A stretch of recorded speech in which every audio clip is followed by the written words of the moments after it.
Olá, turma, tudo bem? Então, dando continuidade a este ano de 2020, nós vamos estudar agora o conteúdo ginástica artística. Isso mesmo, ginástica artística, ou também conhecida como ginástica olímpica.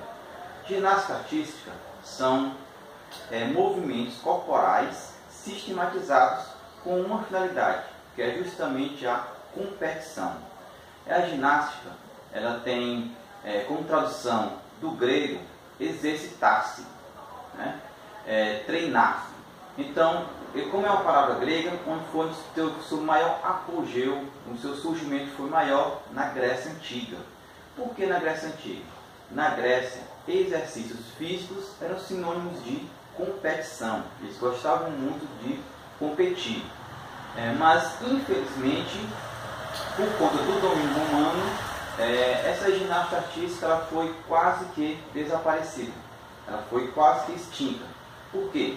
Porque os romanos eles preferiam lutas corporais até a morte. Então, vocês já estudaram história, vocês já conhecem que na Roma tinha um grande coliseu, onde tinha lutas entre gladiadores até a morte. Então, nesse período dessa Idade Média, a ginástica artística foi um pouco esquecida. Mas aí, por volta do século XVIII, na Europa veio o seu ressurgimento. E nesse seu ressurgimento, duas escolas foram principais: a escola alemã e a escola sueca. Na escola alemã, ela preferia ter movimentos mais lentos e movimentos mais rítmicos. Já a escola sueca preferia movimentos nos aparelhos. Então a gente vai estudar nas próximas aulas as questões dos aparelhos da ginástica, certo? E como chegou ao Brasil? Então no Brasil ela veio por volta final do século XIX, trazida justamente por imigrantes europeus. Então nas cidades de São Paulo, Rio de Janeiro, Minas Gerais, onde hoje teve as primeiras práticas dessa ginástica. E então foi em 1950 o primeiro campeonato nacional justamente nesses três estados. Teve os cariocas, paulistas e os gaúchos.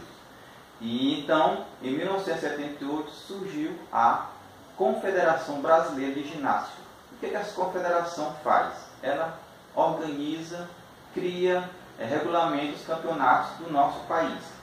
E logo após isso, em 1978, filia-se à Federação Internacional. Então o Brasil já faz parte de uma liga que pode competir com outros países. Então, chega-se em 1980, o Brasil tem a sua primeira participação nas Olimpíadas, que é em Moscou.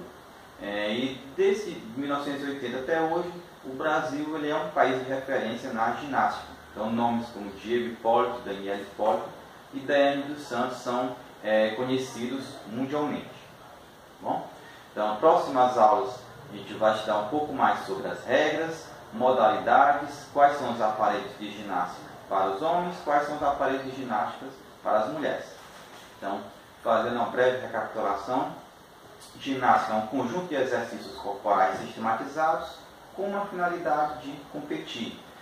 Exige do atleta força, flexibilidade, agilidade, resistência. Surgiu na Grécia, onde foi o seu grande apogeu, foi da cultura, e mais aí teve um declínio por conta do domínio romano, que preferiu lutas entre gladiadores entre a morte. Mas veio o ressurgimento na Europa no final do século XVIII.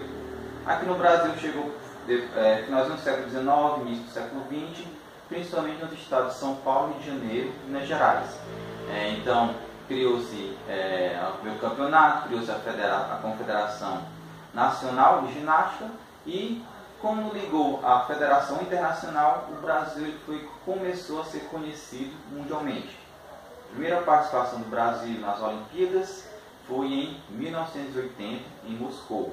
Então, de lá para cá, as nossas competições de ginástica artística ou ginástica olímpica nas Olimpíadas, ela vem cada vez mais sendo disputadas. E o Brasil, se a gente puder observar no histórico, a gente está sempre entre as principais seleções. Tchau, bons estudos, até a próxima aula.